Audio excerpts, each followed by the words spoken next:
देखे थे एनवे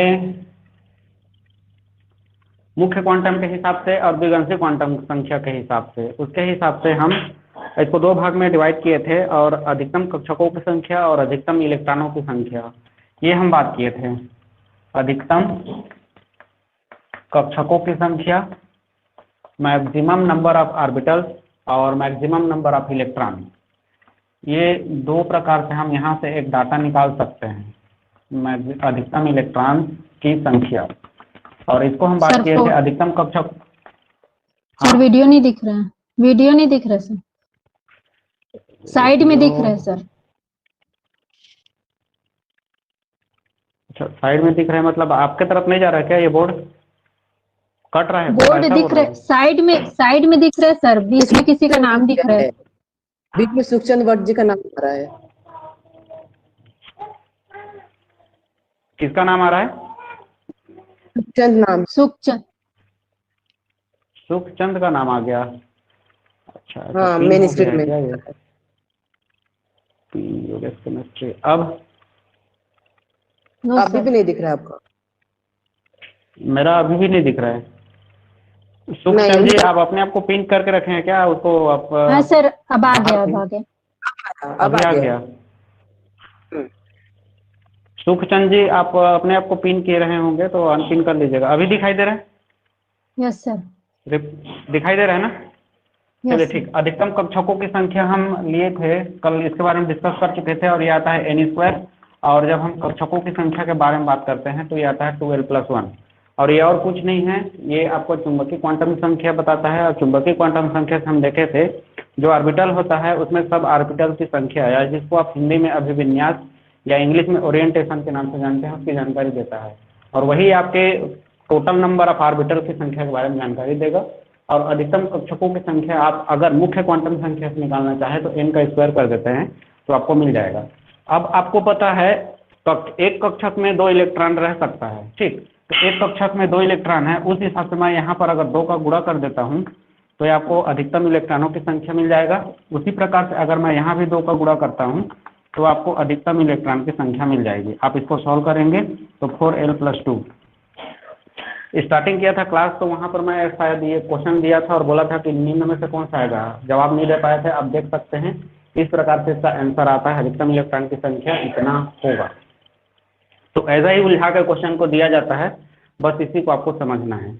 अब क्वांटम नंबर पर क्या क्या क्वेश्चन बनता है ये देखते हैं। ज़्यादा कुछ क्वेश्चन नहीं है, बस आपको दिमाग लगाना है। तो इसमें आपको 3 टाइप के क्वेश्चन मिलेंगे। एक आपको इलेक्ट्रॉन को एड्रेस करने के लिए बोला जाएगा, मतलब कोई परमाणु दिया है उसमें अंतिम इलेक्ट्रॉन के चारों क्वांटम संख्या का सेट क्या होगा, इस टाइप का क्वेश्चन होगा। दूसरा, इसमें आपको मिलेगा पॉसिबल सेट को पूछेगा, कौन सा पॉसिबल सेट है और कौन सा नॉट पॉसिबल सेट है। इस ऐसे 2 टाइप के क्वेश्चन यहाँ से बन जाएगा। आपको यहाँ पर क्वांटम नंबर का सेट दिया जाएगा और बोलेगा कि कौन सा क्वांटम नंबर का सेट पॉसिबल है, या तो बोलेगा कौन सा क्वांटम नंबर का सेट पॉसिबल नहीं है। तीसरा, यहाँ पर आपको डीजनरेट ऑर्बिटल के बारे में पूछेगा। डीजनरेट ऑर्बिटल, अपभ्रंश कक्षक, अपभ्रंश कक्षक का सेट कौन सा बता रहा है। तो यहाँ पर देखिए, ये तो आप सिंगल सेट रहेगा, ये तीनों सिंगल सेट देगा इसमें, और इसमें आपको डबल सेट मिलेगा।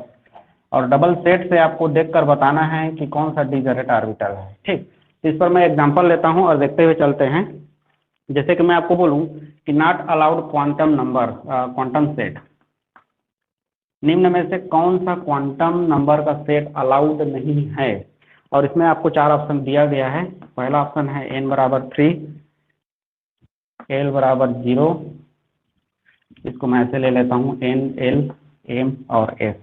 अब यहीं पर ऑप्शन दे रहा हूँ 3, 0, 3, 2, 0 +½ दूसरा ऑप्शन है इसका 3, 2, -2 +½ सी ऑप्शन है इसका 3, 3 और ये भी -3 और ये है -½ और डी ऑप्शन है इसका 3, 0, 0 +½ तो आप इसमें देखिए, यहाँ पर बोला गया है not allowed quantum number set, कौन सा अलाउड नहीं है।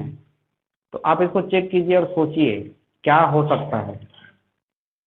ठीक, तो इसको आप समझने के लिए एक और मैं एग्जांपल ले लेता हूँ, क्वेश्चन ले लेता हूँ, फिर इसको समझने का प्रयास करते हैं।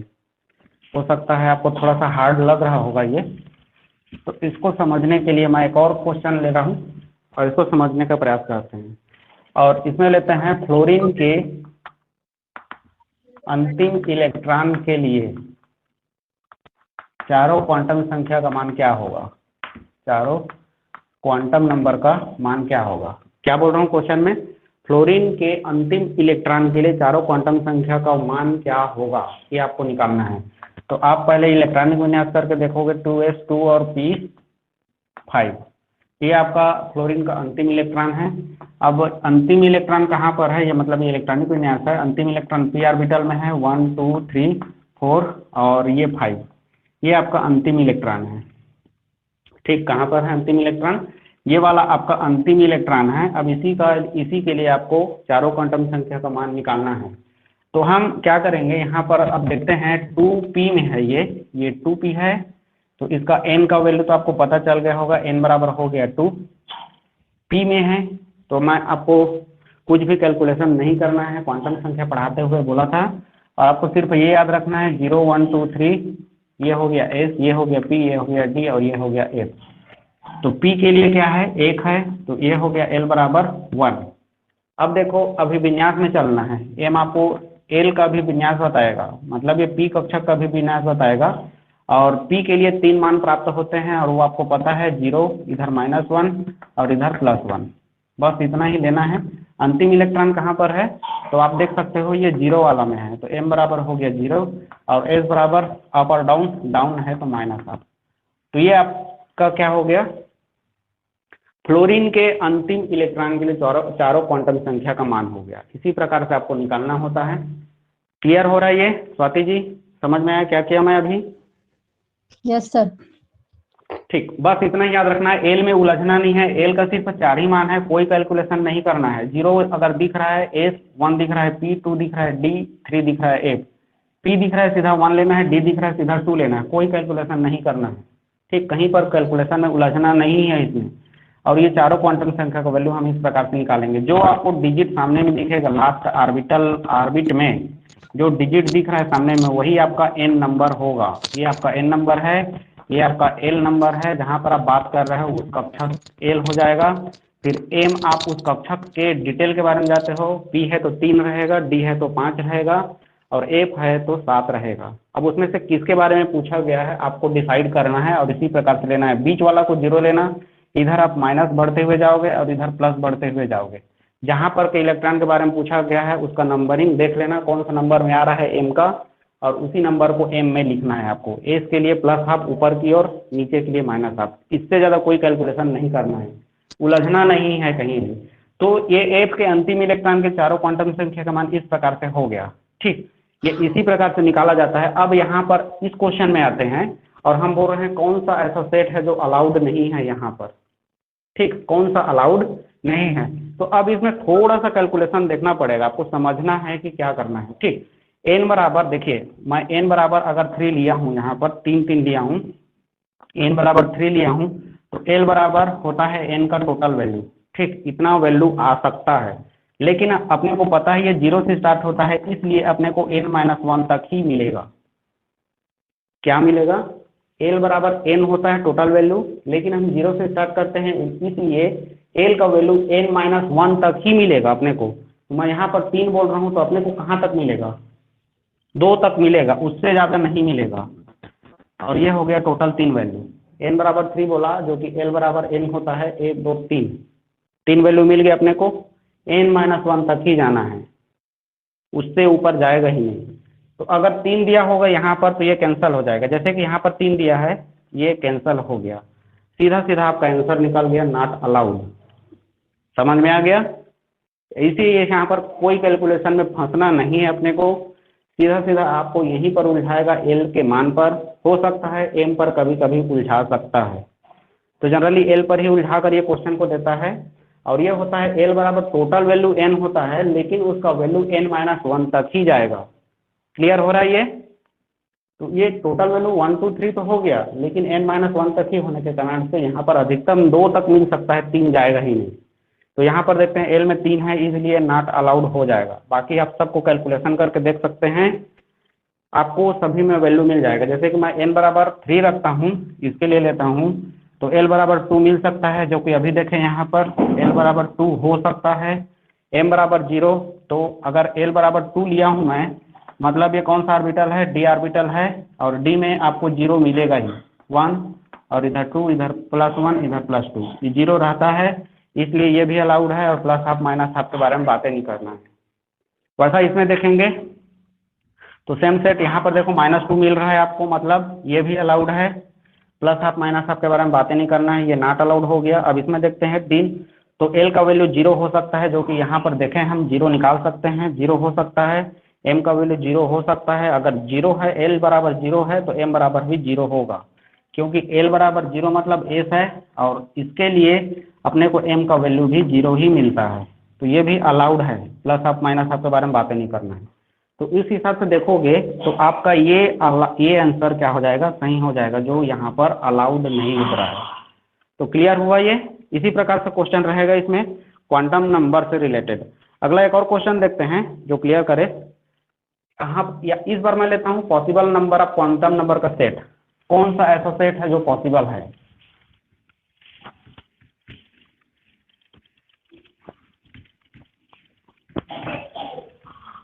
तो अगला लेता हूँ पॉसिबल क्वांटम नंबर का सेट कौन सा है, पॉसिबल क्वांटम नंबर का सेट।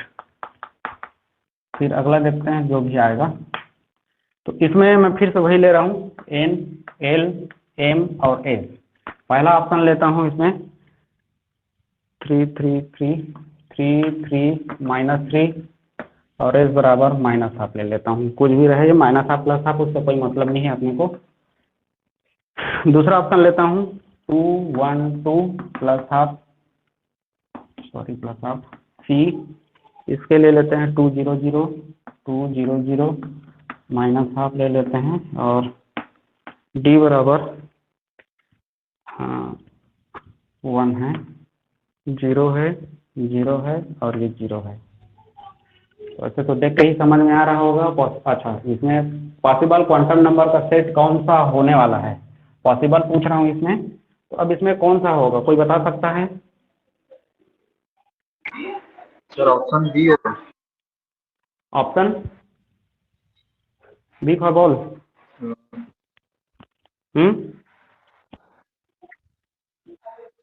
सर सी भी चेक करके देख लो, बी होगा।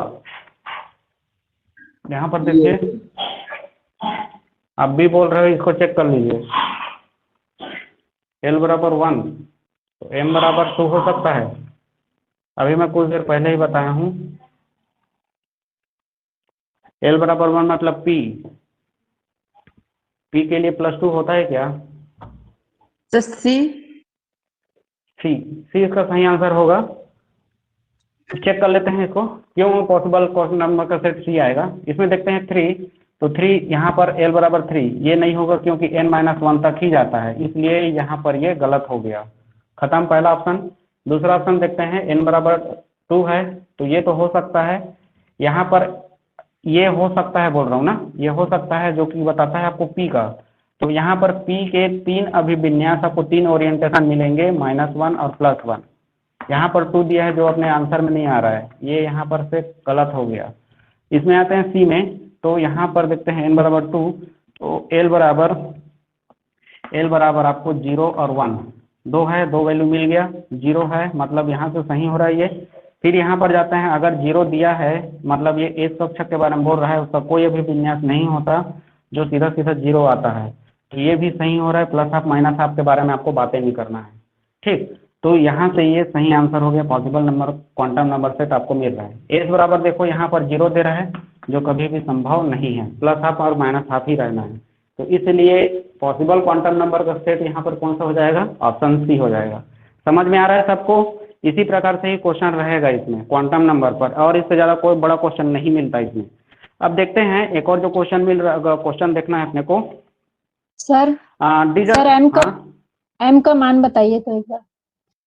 एम का हाँ ये देखिए एल बराबर सॉरी एन बराबर एन का मान हम लेते हैं 1 2 3 4, जीरो नहीं होगा ये, ठीक। ये कुछ भी हो सकता है, 1 2 3 4 कुछ भी हो सकता है, जीरो नहीं होगा।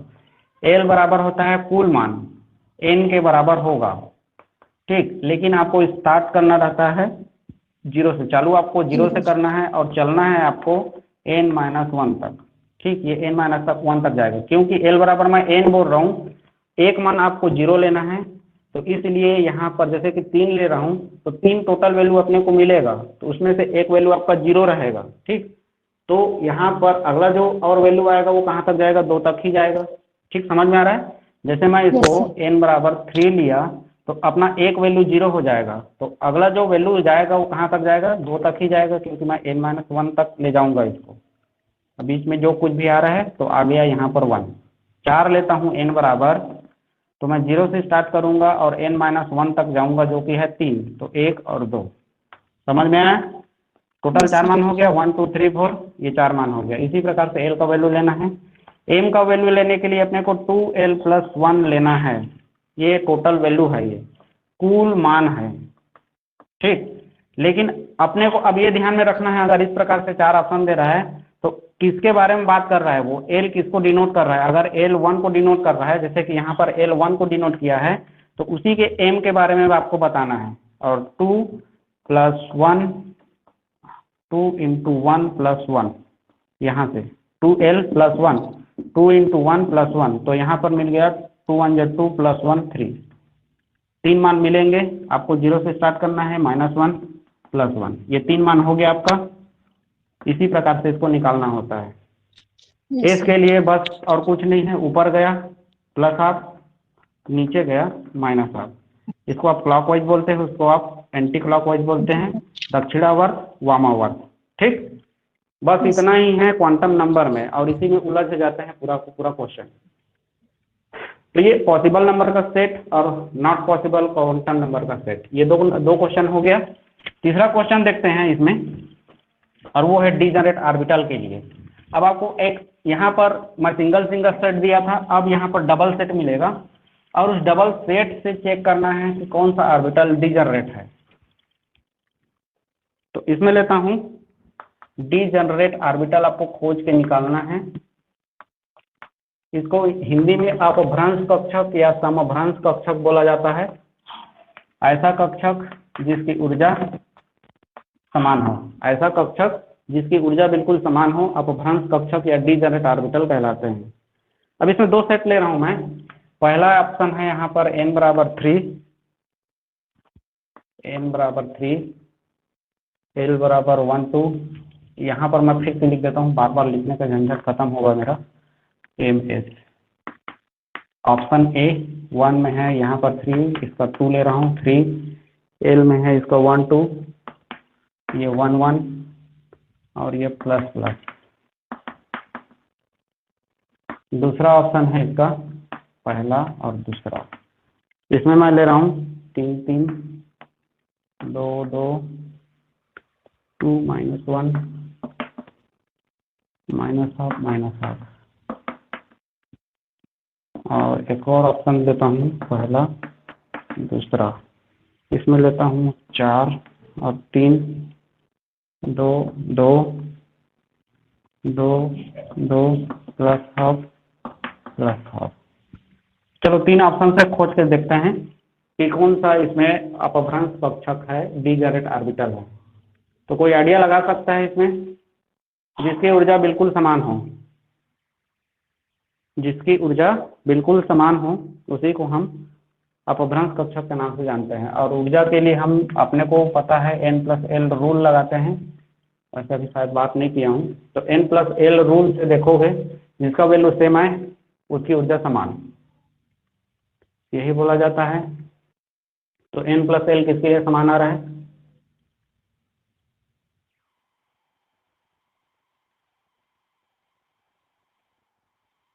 समझ में आ रहा है कि नहीं आ रहा है ये? बी के स्वाति लिए, जी, हाँ बी के लिए आ रहा है। अब मैं यहाँ पर हिंट भी बी दे के रहा लिए। हूँ, n+l का वैल्यू जिसका समान आए उसकी ऊर्जा समान होगी। ये कौन सा रूल है? बोरबरी का सिद्धांत है, n+l, जिसी को फिर मॉडिफाई रूप में अबाउ सिद्धांत भी बोला जाता है। तो n+l आप ऊर्जा का परमाणु कक्षकों में इलेक्ट्रॉन भरने का क्रम जब देखते हैं तो वहां पर हम अबाउ सिद्धांत देखते हैं और बोलते हैं जिसकी ऊर्जा कम होगी वहां पर इलेक्ट्रॉन पहले भरा जाएगा। इसी को आप फिर आइडिया निकालने के लिए क्या करते हैं, n+l रूल लगाते हैं। तो उस आधार पर देखोगे तो यहाँ पर देखो ये कौन सा है, यहाँ पर मैं 3 बोल रहा हूँ, 3 दोनों में 3 है। यहाँ पर कौन सा कक्षक के बारे में बात किया गया, 3D, 2 मतलब 3D हो गया, ये 3 हो गया और ये दोनों 2 है, 2 मतलब D कक्षक। अब D कक्षक में ये होता है कि नहीं होता है, चेक कर लो। 2 लिखा है मतलब ये +2 है, माइनस है कि ये ठीक। तो अब दिखाई दे रहा है कि नहीं दे रहा है, चलो यहीं पर मैं ड्रॉ कर लेता हूँ, 1 2 3 4, ठीक। 3D कक्षक के यहाँ से 3 और यहाँ से D मिला अपने को 3D में देखते हैं तो ये आपको बीच वाला 0 हो जाएगा, ये -1, ये -2, ये +1, ये +2। देखो ऐसा दिख रहा है कि नहीं दिख रहा है, इसमें m में +2 तो है, यहाँ पर -1 भी है और ये पांचों की ऊर्जा समान होती है। इसी को हम समभ्रंश कक्षक या अपभ्रंश कक्षक के नाम से जाने। अब इसमें -हाफ +हाफ के बारे में तो आपको देखना ही नहीं है, कहीं पर भी यहाँ पर इलेक्ट्रॉन होगा डाउन साइड में माइनस हो गया, यहाँ पर होगा डाउन साइड में माइनस हो गया, तो माइनस माइनस तो पॉसिबल है, क्योंकि यहाँ पर 5 कक्षक है, पांचों कक्षक में अगर 2 में भी अगर डाउन साइड इलेक्ट्रॉन है तो माइनस माइनस शो कर सकता है वो। क्लियर हो रहा है ये? तो ऐसे आपको डीजनरेट ऑर्बिटल निकालना है। ध्यान में रखना ये इसको, डीजनरेट ऑर्बिटल जब भी निकालेंगे हम n+l रूल को अपनाएंगे, फिर वहां से n और l का वैल्यू जहां पर सेम आ रहा है उसको हम चेक कर लेंगे, फिर आगे चेक कर लो आप कि उसमें ये पॉसिबल है कि नहीं है। डी कक्षक आपको मिल रहा है तो डी कक्षक में यहाँ पर जो मैक्सिमम कहाँ तक जा रहा है वो पॉसिबल है कि नहीं है वो चेक कर लो, ठीक।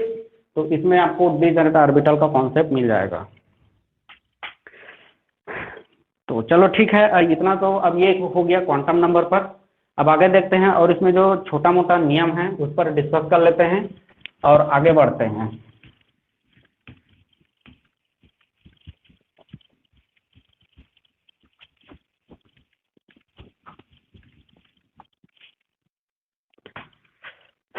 पाउली का एक्सक्लूजन नियम,